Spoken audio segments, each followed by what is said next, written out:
Et bonjour, c'est Geneviève en direct du Festival du Conte International de Chigny et je suis ici sur le stand d'un dessinateur qui s'appelle Dan. Dan, bonjour. Bonjour.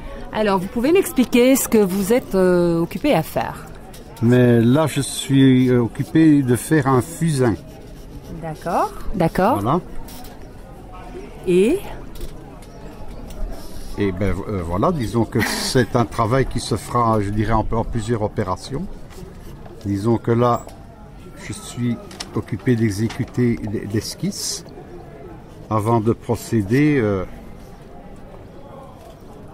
aux diverses opérations, c'est-à-dire la mise de blanc, disons, pour donner les effets de lumière. oui. Et puis alors progressivement, on renforce avec des fusains de plus en plus foncés pour arriver finalement au résultat final. D'accord. Et là, je vois que c'est déjà quand même très ressemblant. Voilà, mais c'est toujours que l'esquisse. Hein. D'accord. Donc on repassera d'ici quelques minutes ou combien de temps il faut repasser? Oh, si vous passez d'ici, je dirais, d'ici 10 minutes, un quart d'heure, je serai déjà beaucoup plus loin. D'accord, et bien alors on passera dans d'ici 10 minutes, un quart d'heure pour voir le résultat final. Merci.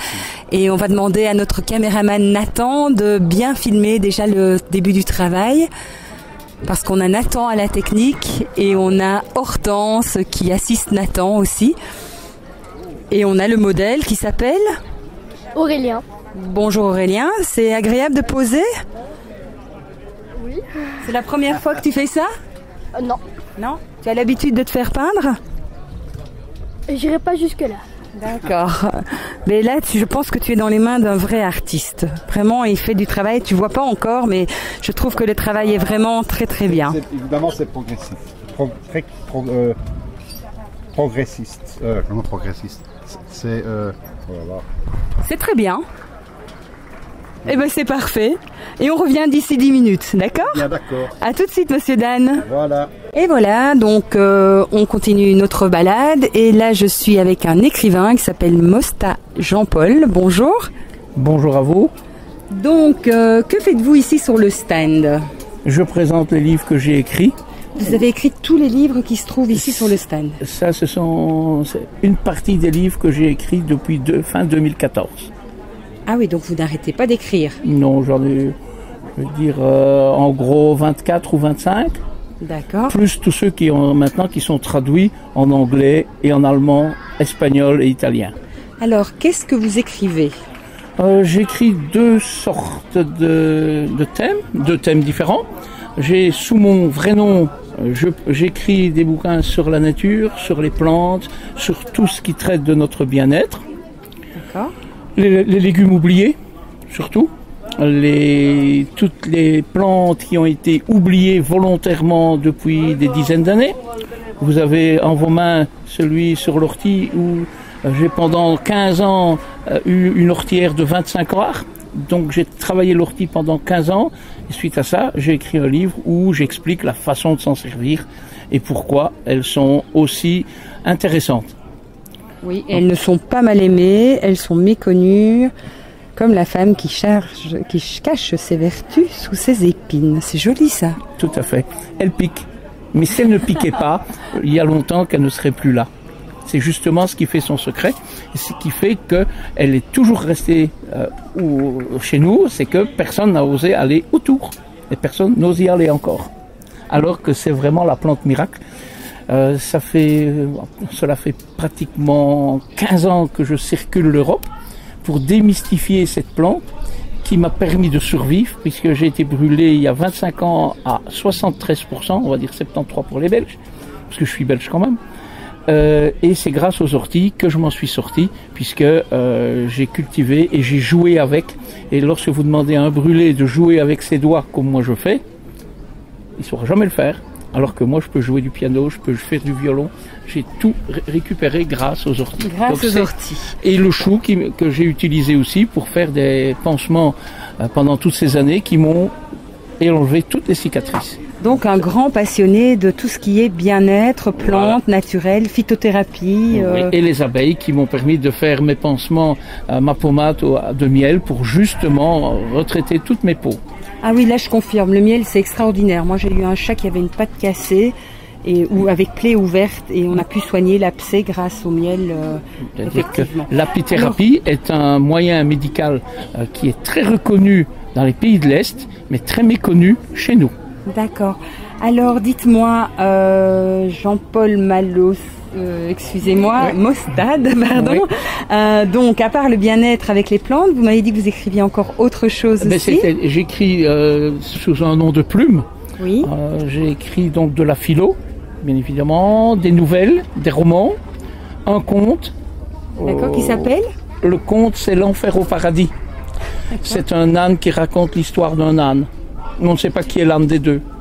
Mais c'est un conte qui part sur des faits réels. Donc c'est un conte pour adultes. Nous ne sommes pas dans un conte pour enfants. D'accord, oui. Alors j'ai écrit aussi un roman où se mélange histoire nouvelle, donc histoire réelle, et un peu de policier thriller.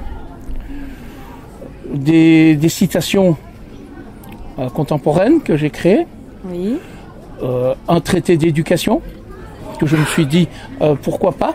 Quand je vois comment évoluent nos enfants, je me suis dit pourquoi pas essayer de voir ce qui va pas, ne pas faire nécessairement la critique, mais essayer de voir une autre optique, c'est tout. Comme je suis un fou de mandala, je me suis attaché aussi sur les mandalas pour accroître la mémoire des enfants, puisque pas beaucoup savent que lorsque l'enfant dessine un mandala, les phrases qui sont au-dessus et en dessous s'impriment dans son cerveau à son insu. Oui. Donc c'est d'une manière que justement que les médias usent largement pour nous berner à longueur de journée. Donc c'est aussi un petit coup de gueule sur l'utilisation médiatique qui est faite actuellement. J'ai fait un bouquin aussi qui est une nouvelle sur les personnes âgées. Ce sont des situations que j'ai vécues pendant ma carrière et dont je ne voudrais pas que je sois l'acteur prochain ou certains de ma famille en soient l'acteur, parce que vivre plus longtemps, oui, mais comme des zombies, non. C'est aussi un petit peu une attaque contre les grands de ce monde qui nous gèrent avec la chimie. Oui. Et j'ai aussi traité un aspect que Price Weston a traité, en se disant que notre alimentation, on va dire civilisée, nous conduit directement à la destruction de l'humanité et rend des personnes violentes, puisque le cerveau, le corps a l'impression de manger à satiété, mais le cerveau, lui, il dit qu'il n'a pas assez. Donc vraiment des tas de choses voilà. très intéressantes. Malheureusement, là, ici, nous avons... Je vais aller vite. La pauvre du DRH, c'est simplement la dénonciation du droit de cuissage encore qui existe dans certaines régions où le maire a encore le droit de cuissage et dans certaines sociétés où la promotion canapé est toujours d'application. Ça peut arriver. Moi, ce que je conseille, en fait, c'est que nos auditeurs et nos téléspectateurs aillent voir. Vous avez peut-être un site où on peut vous retrouver? J'ai eu des sites internet pendant mon activité antérieure. Oui. Maintenant, j'ai plus que ma page Facebook, ça me suffit. Je dirais, je vis avec les gens, je voyage l'Europe pendant toute l'année. Donc, on peut me retrouver où on veut. Donc, on écrit Jean-Paul Mostad, M-O-S-T-A-D-E, Jean-Paul, Paul, P-O-L. Oui. Voilà. Ben, un grand merci. Désolé de vous couper, mais on a beaucoup de monde à voir. J'imagine. Et on pourrait faire une émission rien que pour vous. Pour une nuit. Mais c'est pas possible. Non, mais je vous remercie. Une bonne journée, Jean-Paul Mostad. À bientôt. Merci. À bientôt. Et voilà, je suis en direct avec Myriam, qu'on a déjà eu l'occasion de voir l'année passée sur le Festival du Conte de Chigny. Myriam, bonjour. Bonjour, Donc de retour, si vous revenez chaque année, c'est que votre business chapeau fonctionne bien. Bah ça va, j'ai de bonnes fidèles clientes ici à Chigny et puis j'adore l'ambiance à Chigny. Venez nombreux. Oui, justement. Alors, quelles sont les nouveautés cette année? Les nouveautés, ben voilà, ces petites coiffes là, oui, en paille de Cisal. Voilà, c'est une de mes nouveautés. Qui est très sympa, très jolie, très originale aussi. D'où vous est venue l'idée de faire ce genre de petits chapeaux? Ah ça, bonne question. J'en ai aucune idée. Ça vous vient comme ça, naturellement. Oui. Alors vous appelez ça des petites coiffes à porter pour des cocktails? Oui, voilà, cocktail, soirée. Ben oui, parce que ça protège pas toute la tête. C'est plus.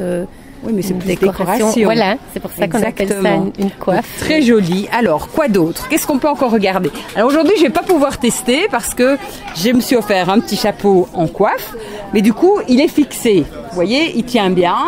donc je vais pas pouvoir l'ôter et remettre des autres. Avec ta Par belle contre- chevelure, jeune. Merci. Par contre, ici, donc on a des tas d'autres choses.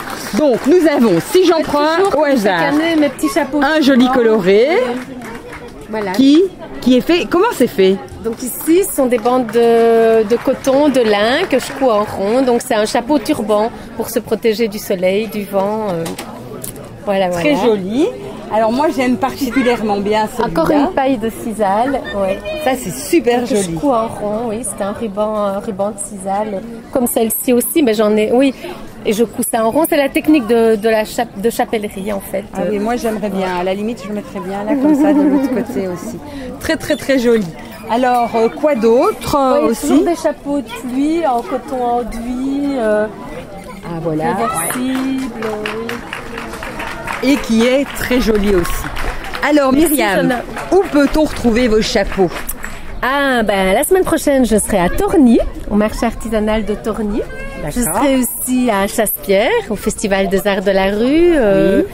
Le 15 août aussi. est près de moi, lui. Le 15 août, au marché aux oiseaux. Et Quoi Et un peu d'autre? partout. Comme ça, un peu oui, voilà. Là, c'est ce qui me vient en premier, oui. Et en tout cas, aujourd'hui sur le Festival du Conte de Chigny. À voilà. bientôt. Et voilà, on continue notre petite balade au Festival du Conte international de Chigny et je suis avec Alexia. Bonjour. Bonjour. Alors Alexia, que faites-vous ici à Chigny? Ben, je propose les produits qui sont des eaux florales. C'est peu plus fort. des plantes médicinales qui sont distillées. Et donc quand on distille, on obtient deux produits, l'huile essentielle et l'eau florale. D'accord, ici on peut voir sur le tableau. Oui, ici donc il y a l'huile essentielle qui sort d'une part et les eaux florales qui sortent de l'autre part. Et donc ça donne toutes les vertus des plantes médicinales dans un concentré d'eau en fait. Et donc on peut l'utiliser pour le visage, en cosmétique, mais aussi en interne à boire comme boisson dans l'eau. Ça fait de l'eau aromatisée.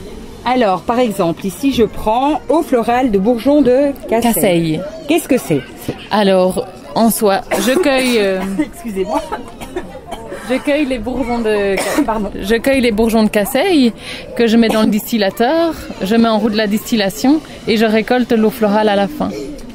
Et donc les bourgeons de Casseille ont des vertus anti-inflammatoires, antioxydantes et diurétiques surtout. par exemple. D'accord. Alors je vois qu'il y a des tas de produits qui sont là les uns à côté des autres. En général, ça sert à quoi? Ben, il y a vraiment tout un large spectre qu'offrent les plantes médicinales. Il y a aussi bien des plantes digestives, mais aussi des plantes diurétiques, des plantes calmantes, des plantes apaisantes, mais aussi des plantes plus pour la peau qui vont équilibrer les peaux, pour des peaux les plus grasses ou des peaux les plus abîmées. Alors vous faites de la phytothérapie depuis longtemps? Mais je viens de terminer ma formation d'herboristerie, mais c'est toujours un domaine qui m'a passionnée depuis longtemps. D'accord. Alors pourquoi cette méthode d'extraction plutôt que, je sais pas, des macérats glycérinés ou des extractions alcooliques? En fait, j'avais envie de valoriser ce type de produit parce qu'on connaît beaucoup les huiles essentielles dans le monde de la phytothérapie, l'aromathérapie, et c'est vraiment aussi un produit, l'eau florale, qui est tout aussi intéressant, beaucoup plus doux pour l'organisme et pour la peau, et aussi moins coûteuse pour l'environnement. Donc il faut beaucoup moins de plantes pour produire de l'eau florale que pour produire des huiles essentielles, donc c'est vraiment un atout environnemental également. Est-ce qu'on peut comparer ça à de l'homéopathie? Non, parce qu'il y a vraiment des principes actifs de la plante dans l'eau. Tandis que dans l'homéopathie, c'est une dilution.